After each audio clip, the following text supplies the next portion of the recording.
Ibu, bapak, saudari, saudara, rekan-rekan muda dan adik-adik sekalian dimanapun kalian berada, bertemu kembali dengan saya Romo Tino SSCC di dalam catatan pesiarah. Menghidupi nilai-nilai Injili di dalam persiarahan hidup kita adalah suatu pilihan jalan keselamatan yang tepat dan yang Tuhan kehendaki.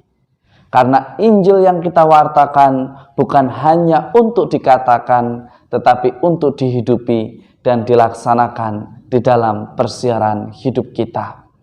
Sebelum kita mendengarkan permenungan dari catatan pesiarah, marilah kita membuat tanda kemenangan Kristus. Dalam nama Bapa dan Putera dan Roh Kudus. Amin. Allah Bapa kami, kerinduan umat manusia, kami bergembira merayakan pesta Rasul Filipus dan Yakobus. Kami percaya akan bantuan doa mereka, maka kami mohon semoga kami Kau perkenankan bersama mereka ikut serta dalam sengsara dan kebangkitan putra-Mu, dan suatu ketika memandang wajah-Mu dalam kehidupan kekal yang abadi. Demi Kristus pengantara kami. Amin. Ibu, bapak, saudari, saudara, rekan-rekan muda, dan adik-adik sekalian yang terkasih. Hampir begitu banyak orang mampu dan sangat fasih menghafal apa isi kitab suci, apa yang tertulis di dalam keempat Injil.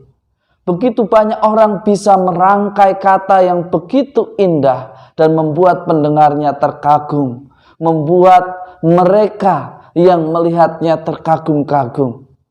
Tetapi pertanyaan Paulus patut untuk kita pertimbangkan dan kita jadikan bahan refleksi di dalam persiaran hidup kita. Sudahkah kita menghidupi dan melaksanakan nilai-nilai Injil di dalam hidup kita? Apakah kita sudah berpegang teguh pada Injil di dalam pewartaan kita? Ataukah kita mewartakan kehebatan kita atau mewartakan kemuliaan Tuhan? Mewartakan kreativitas kita atau mewartakan kasih Tuhan yang tiada batasnya? Seringkali tanpa kita sadari, kita sudah menduakan Tuhan atas nama pewartaan. Seringkali kita melupakan tujuan utama dari pewartaan Injil. Seringkali kita justru mewartakan diri kita sendiri di dalam pelayanan agar nama kita semakin termasyhur, semakin dikenal, semakin dihormati.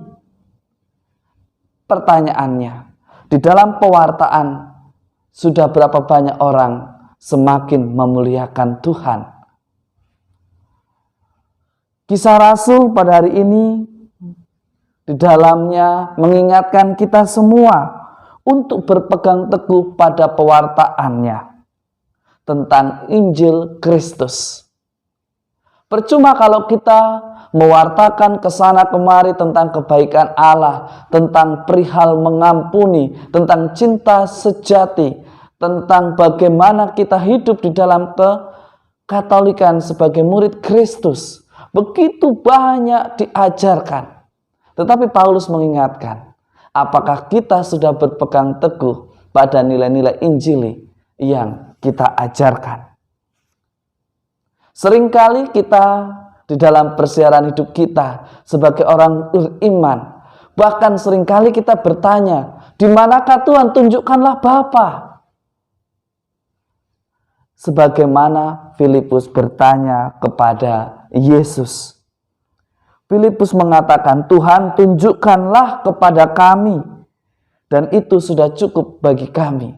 Lalu Yesus menjawab, sudah sekian lama kamu bersama-sama aku, dan engkau bertanya hal demikian. Sama halnya dengan kita sudah berapa tahun kita menjadi orang beriman Katolik. Masihkah kita bertanya di manakah Tuhan? Di manakah Dia yang katanya menyapa setiap hari, yang katanya tidak pernah mengingkari janjinya? Ibu, bapak, saudari, saudara, rekan-rekan muda dan adik-adik sekalian yang terkasih. Jangan kita menjadi Filipus yang sekarang. Mari kita belajar untuk percaya. Sebagaimana dikatakan oleh Yesus, sesungguhnya barang siapa percaya kepadaku, ia akan melakukan juga pekerjaan-pekerjaan yang aku lakukan. Bukan pekerjaan-pekerjaan yang lebih besar daripada itu. Sebab aku pergi kepada Bapa, dan apapun yang kamu minta dalam namaku, aku akan melakukannya, supaya Bapa dipermuliakan di dalam Anak. Jikalau kamu meminta sesuatu kepadaku dalam namaku, aku akan melakukannya. Pada kalimat pertama dikatakan, barang siapa percaya kepadaku, ia juga akan melakukan pekerjaan-pekerjaan yang aku lakukan. Pekerjaan yang mana? Pekerjaan yang melayani tanpa pamrih. Pekerjaan yang melayani tanpa memandang latar belakang seseorang. Selalu bergerak dari zona nyaman. Meskipun kita terbatas karena prokes, tetapi beranikah kita bergerak dari zona nyaman kita demi sebuah keselamatan, demi sebuah kebaikan bersama. Kalau kita beriman kepada Yesus dan percaya, maka kita pun di dalam hidup kita mestinya selalu mengandalkan Tuhan di dalam ketaatan, berani mengasihi, berani menghidupi ekaristi, berani terlibat, dan berani bersaksi. Tidak hanya beretorika, tetapi mewartakan kasih Allah di setiap langkah persiaran hidup kita. Dengan demikian, percayalah, dengan kepercayaan kita, dengan cara hidup kita di dalam kebenaran, dan memilih jalan untuk taat dan setia, maka kehadiran kita pun akan menjadi berkat. Semoga kasih Tuhan senantiasa menjadi berkat bagi kita semua, Bapa, Putra, dan Roh Kudus. Amin. Ibu, Bapak, saudari, saudara, rekan-rekan muda, dan adik-adik sekalian yang terkasih, jalan keselamatan itu ada di hati kita. Tinggal bagaimana kita memilih, mengikuti jalan keselamatan, ataukah kita mengikuti jalan kepuasan yang memuaskan diri kita sesaat. Orang beriman akan mencari jalan yang dikehendaki Tuhan di dalam perjalanan hidupnya. Selamat beraktivitas, Tuhan memberkati. Amin.